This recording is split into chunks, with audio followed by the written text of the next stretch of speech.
Nakakadurog na mayroon palang isang lola na nagsusumamo na muling makita ang kanyang minamahal na apo na umabot na pala ito ng ilang taon na hindi niya ito nakikita. Okay, ibig sabihin yung lola mo nga nagpalaki sa'yo. Opo, siya po nagpalaki po sa akin. Baka ang ibig sabihin nila, 8 years ka nang hindi nakikita ng lola mo.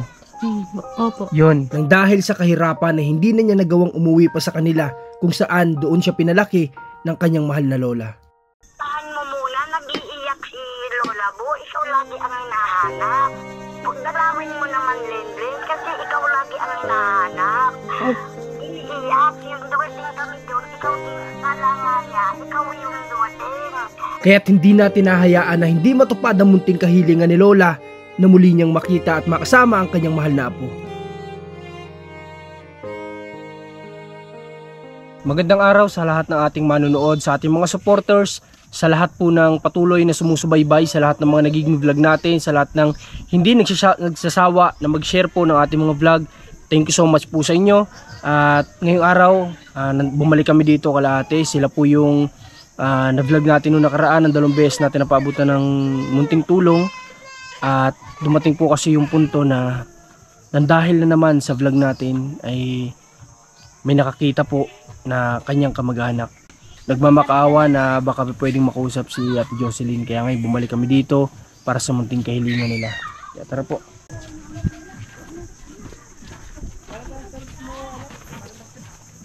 Kamusta po kayo? Nagiging na po, sir. Kamusta ang pakiramdam mo kuya? Nagiging na po. Nakabalik trabaho ka na ba ngayon? Hindi pa po kasi nung nakaka-recover. Hindi pa, ibig sabihin hindi ka pa nakakatrabaho ulit. Kumusta ang nyo? Kumusta ang pang-araw-araw nyo dito? Ngayong walang trabaho ka ngayon. Nasusuportahan na po ako ng magulang ko dyan. Isang kilo. Ano po ba ang meron ang magulang nyo? Wala rin po. Sa dagat lang din po ang hanap buhay. Kawawa naman kung iasan nyo pa sa mama nyo. Ay po, nagkaano po ako, naglalako po. Naglalako. Nang alimango po. Tapos po yung sahang po, butos. Kailan ka naglako ulit Ate Jocelyn? Kahapon po. Kahapon? Ilan nyo nilako mo kahapon? Ano po sa isang kilo tripod na alimango po. May nag-message po sa amin nung nakaraan. Nagsabi sa amin na ano nangyari sa anak nyong panganay. Yun nga po yung inaabot siya. Inabot po ng epilepsy niya? Saan po inabot yun? Doon po sa lulahin po. Bakit po sabi parang may mga pasa yung mukha? Kaya nga po Nahulog po doon sa may semento po. semento. Pag upo po, tas na ano po siya. Biglang Sinumpong po. sinumpong inatake, nabaligtad siya. Bawal po siya sa dagat pag liligo po. Kailangan po sana ng maintenance ng gamot nun ay. Ay, ganun. Wala bang mini-maintenance ang anak ninyo? Wala nga po. Walang panganay. Pambili. May mini-maintenance po baga ang epilepsy? Meron po yan. Hindi ko po alam dyan. Meron din? Okay. Siguro para muscle control siguro. Ano? Ang alam ko sa mga ganyan kasi di ko alam kung may lunas ba ang epilepsy, pero ang alam ko dyan, ang nirereseta siguro parang pang muscle control para kahit paano hindi di ba kaya ang epilepsy na out of control, hindi nila makontrol yung katawan nila. Siguro yun, muscle control yung mga binibigay sa ganito, di ko lang sure, pero yun yung pagkakaalam. Yung po ang binigay ng DSWD sa kanya may maintenance niya. Yung gamot. Galing pang Maynila yung gamot. Ibig sabihin ngayon wala na. Wala na. Dito walang makuhaan dito. Sa Maynila daw meron ganyang gamot. Maintenance niya. Okay. Ate Jocelyn, napunta po ako kami dito ngayon. Dapat may schedule talaga kaming iba. Kaso nga lang biglaan na napapunta kami dito. May tatanong po ako sa iyo. Kilala niyo po ba si Nanay Edita? Edita po. Mama ko po yun. Mama niyo? Nasaan ngayon ang mama niyo? Sa Maynila po, Cavite po, Dasmariñas, Cavite po. At yung mga tiyahin ko po nandun din po. Ilan kayo magkakapatid, Ate Anim po. Jocelyn? 6. 5 babae po, isang lalaki po. Ate Jocelyn, may tatanong ako sa iyo. Kailan ka huling umuwi sa inyo? Ano pa po ako? Simula po nandito po ako. 2019 po nagpunta. Simula po ngayon, bali pa ako nakakawin. 19. Pero ang pagkakasabi sa akin, 8 years ka nang hindi nakakauwi. 3 taon po. Taon. O baka, ito na lang, may tatanong ako sa iyo. May lola ka pa? Meron po. Nasa Aray, Pampanga po. Itong lola mo, ito ba nagpalaki sa'yo? Opo. Ito kumalaki sa kanya. Siya po nagpalaki po. Andun pa po yung anak ko po. Sa lulahin ko po, nag-aaral po.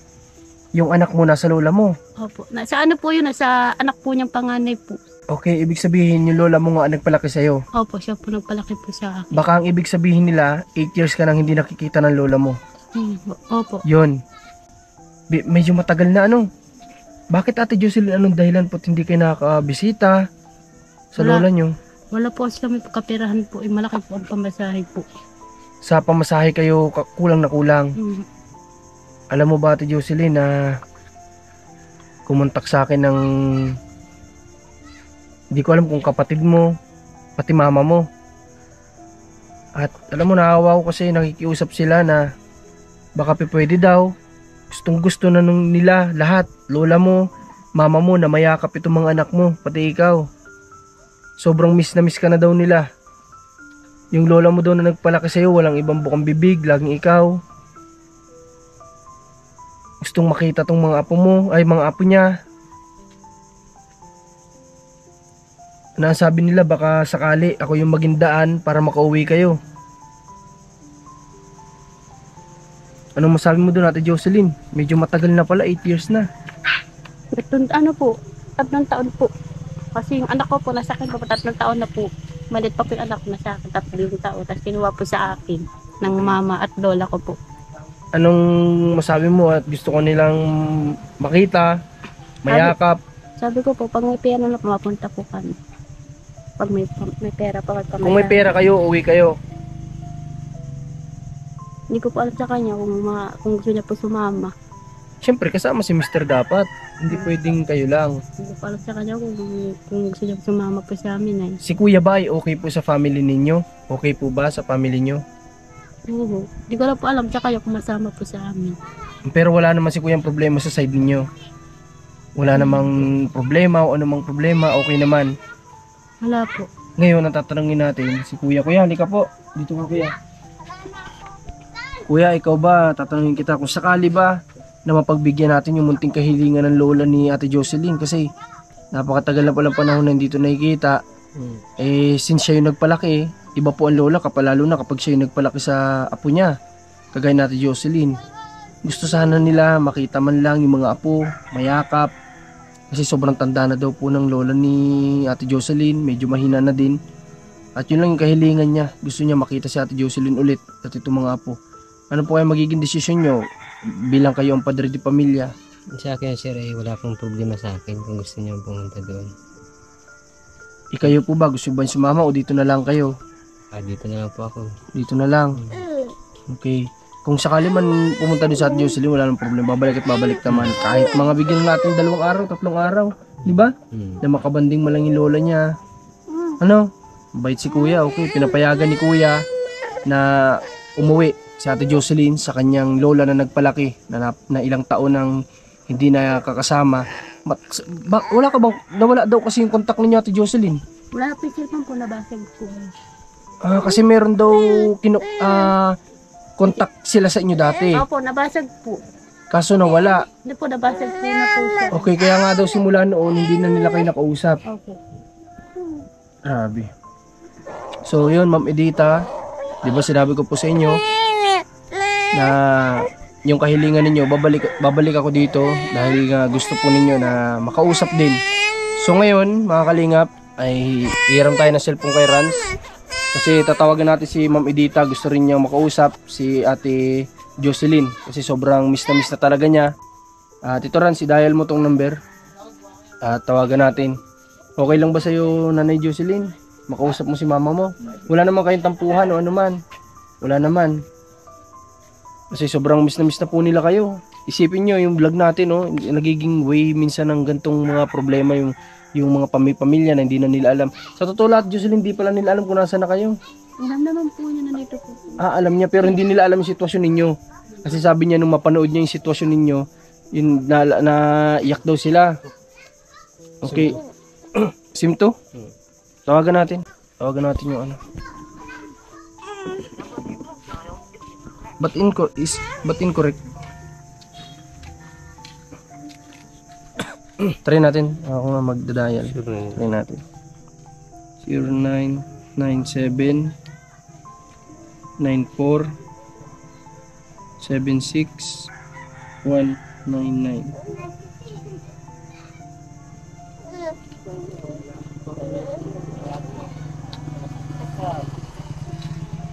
Ito na, nagre-ring na. Ang hino naman. Hello po. Hello po. Ma'am, si Marcos po ito. Opo. Huwag ka lalabas kaya. Ay, kapatid ko po yan. Sige po, ibigay ko lang po sa mama ko. Okay po, kayo po yung kapatid ni Ate Jocelyn. Opo, yung nag-chat po sa'yo nung una, yung Gina po. Okay po nanay, ngayon nandito na po kami kay Ate Jocelyn. Pwede po ba makausap na Ate Jocelyn yung mama nyo? Okay po. So ito na, makakausap na ni Ate Jocelyn yung mama niya.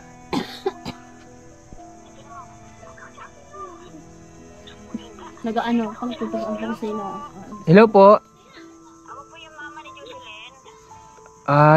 Nanay Edita. Kamusta po kayo? Ayan po, pagagaling ko lang din po sa sakit. Ilang taon na po kayo, Nanay Edita? 57 po.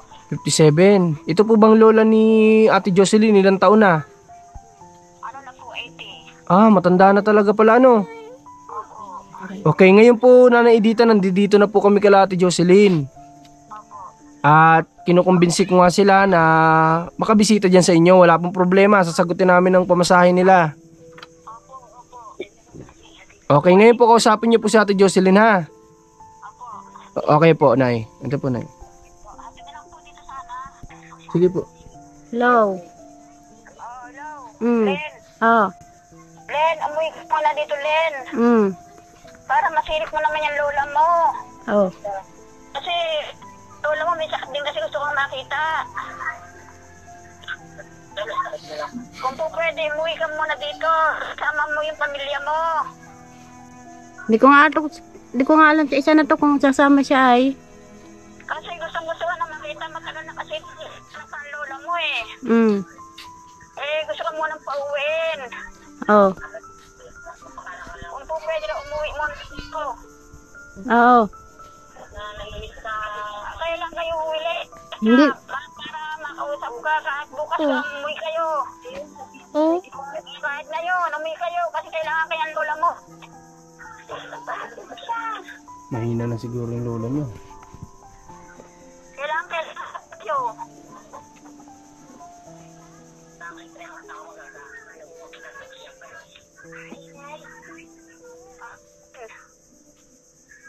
Ano ate, kailan nyo balak uuwi? Kahit ngayon kung pwede, pauwiin na muna yan kasi gusto ng lola niya eh. Umiiyak ka po yung lola niya eh. Lola, desisyon ka kung uuwi ka. Sino na nagpalaki sa kanya? Abay, gusto kong makita ay. Gusto kong kasama pati anak ko para mabingot yung gamot doon anak ko. Gusto mo ba ikasama si kuya? Pati pong anak po niya pa doon pumabili po yung gamot. Len, nagmamakaawa sa'yo. Ang lola mo. Uwi ka na muna. Sabi ko, may ito pa. Len. Oo. Mga po, Len. Oo. O, sino ko? Si ate tining mo to, ha? Opo. Len, galing ako doon kay nanay, ha? Po. Tahan mo muna, nag-iiyak si Lola Bo. Ikaw lagi ang hinahanap. Pagdalawin mo naman, Len, kasi ikaw lagi ang hinahanap. Iiyak, yung dumating kami doon, ikaw din kala nga niya, ikaw yung dumating. Sabi namin, wala nanay si Len, hindi makakapunta pa. Dahil wala naman yung pera, ganito, hindi namin na ikaw makontak. Nay, Len, alalahanin mo, yun anak palaki kayo. Ikaw ang hinahanap lagi, kami-gabi nag-iinit nanay. Pagka nakita ka, baka lumakas kayo, ha? Pag lumakas si nanay, ikaw talaga ang hinahanap niya eh. Sama mo yung buong pamilya mo. Oy, sumama yan ang asawa ko eh, pati anak mo. Wala problema. Walang sumama siya dito. Walang problema, Len. Kayo namin.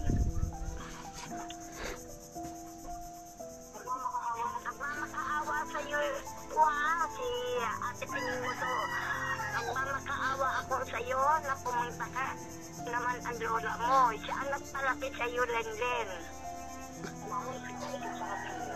Kasi baka iisip, may sakit din to. Kagabi, akala namin kung mapapaano to. Pumunta ka naman dito, dalawin mo kasi iisip ka nila. Lenlen. Po.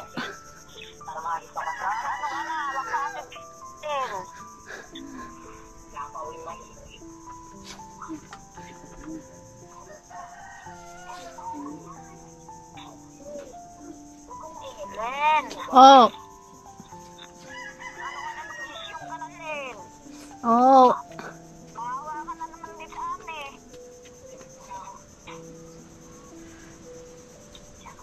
Okay. Hello po, Nay. Huwag po kayo mag-alala at kami pong bahala sa pamasahe nila para alam naman po yata nila yung lugar ninyo. Kabisado naman po yata nila, kami na lang pong bahala sa pamasahe nila para po kahit pa paano matupad yung hiling nyo na makauwi yung anak ninyo. Marami naman po salamat. Wala pong nanay at mabuti na nga lang din po at may ganyan palang pangyayari. Dinala kami dito ni God para makita ninyo yung video at makontak ninyo ako. Kaya yun, sige po na sa lalong madaling panahon kung pwedeng bukas, sunduin namin sila dito ng sasakyan tapos iatid namin sila sa sakayan ng bus, ano? Okay, sige po. Wala pong wala pong basta mahalaga magkita-kita na po kayo. Sige po. Okay, okay sige po na bukas po na itatawag ulit kami sa inyo, ha? Anong oras po, sir? Ang biyahe po dito na ay anong oras ba umalis dito ang Alas 4 ng hapon. May biyahe mo dyan sa kanila. Kung sakali po bukas alas 4 ng hapon po dito nanay ang alis ng bus. Opo, kaya po baka sakaling dadating sila dyan. 5, 6, 7, 8, 9, 10, 11, 12. Mga madaling araw, alas 12 ganyan, alauna.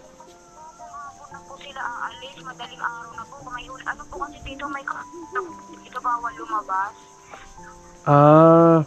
Hindi po sila masusundo, sir. Baka mahuli rin po kasi. Hindi mahuli. Hindi mahuli, hindi masusundo. Sige, ganito na lang po. Pwedeng umaga siguro. Umaga sila alis para po masundo. Ano? Alam niya naman po siguro yung bahay namin, sir. Opo, alam niyo ba Ate Jocelyn doon? Kabisado niyo pa ba? O, alam pa daw po ni Ate Jocelyn. Okay po, kung may iba naman pong sasakyan papunta dyan sa inyo, kahit di nyo sunduin, okay lang din naman po yun. Bibigyan na namin sila ng extra na pang pamasahe po nila, ano? Sana, sir, sa mismong bus po nyo ihatid kasi baka hindi naman sila umuwi at umasa na naman sila mama at lola. Opo, malalaman naman po namin kasi babalik naman po kami dito ay. Kasi may iba din kami dito tinutulungan. Ano, Nay? Siguro naman po, uwi na sa Ate Jocelyn ngayon kasi umiyak nga po sa Ate Jocelyn. Siyempre naisip niya din siguro po yung lola niya. Kasi sir, matagal na po namin sinundo po siya dyan nung may pera po kami, sinundo siya. Hindi naman po siya umuwi kasi iniisip niya kasi daw yung asawa niya. Oo nga po, kaya nga po gusto ni Ate Jocelyn, kasama niya to si Kuya. Nauuwi po dyan. Sir, kahit isama niya asawa niya, basta makita lang sila. Opo, sige po Nay, sige po, sige po. Ano, makakasya po kayo dyan Nay. Okay po, sige po Nay. Ha? Ngayon po sila aalis? Nay, kung ngayon po sila aalis, di ba ayaw nyo po ng madaling araw sila darating. Kaya po dapat umaga po sila aalis. Opo. Okay po, sige po Nay, sige po. Maraming salamat, sir. God bless you po. God bless po sa inyo Nay, sige po. Tatawag na lang ulit kami. Okay po Nay, sige po. Bye-bye po Nay, bye-bye po. Okay. So, Ate Jocelyn, anong desisyon nyo? Gustong gusto ka pala makita. Baka mamaya huli na yung lahat bago tayo makaisip umuwi. Hindi natin hawak yung buhay ng lola nyo. Lalo na may sakit pala, matanda na. Yung magkita man lang kayo, hindi natin alam kung hanggang kailan lang siya. Sige, ito kasama po ito pati anak po niya para kumabili po yung gamot. Kapag nandito po ba yung anak nyo, sino po ba nag-aalaga tayo? Magulang ko nag-alaga. At talagang nandun talaga siya araw-araw. Nay, ganito po na yung gagawin natin. Dalhin nyo na lang yung reseta kasi mahirap po mamaya sa biyahe pa po abutin si yung anak ni tatay. Kung nandiyan naman po sa mama ni tatay, hayaan na lang po muna natin doon. At least po andito at nakagpapahinga lang siya. Kasi matatagtag po siya sa biyahe ay di natin mahirap po Hindi ako na po magdadala po o reseta ang kailangan. Oh. Para hindi naman na kailangan na dalhin pa natin siya at matatagtag po siya sa biyahe. Mahirap na mapagod yung katawan niya. Baka lalong yung sakit niya. Kaya po tayo, anong desisyon nyo? Masasamahan nyo ba siya? O ano po? Maring ito lang po mag-ina ang pupunta doon. Okay, di po ako makakasama. Ba't may trabaho po ba kayo dito iniintindi tayo? Yung anak po niya po, iniisip Ay, po okay. niya isa.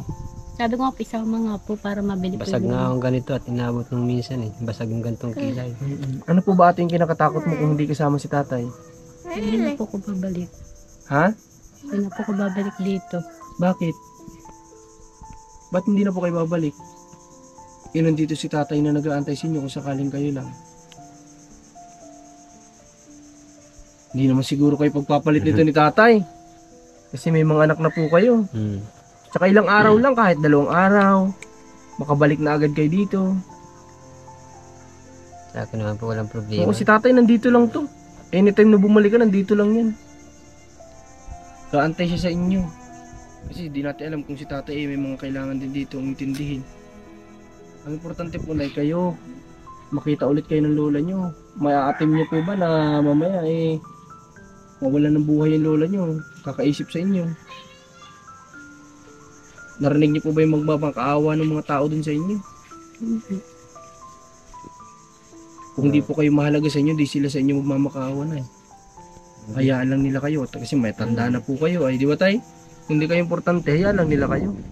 Kasi maisipin nila, hayaan mo na yun, matanda na yun. Magdesisyon ka rin, ba? Magdesisyon ka po. Kung makita ay ng lula mo eh.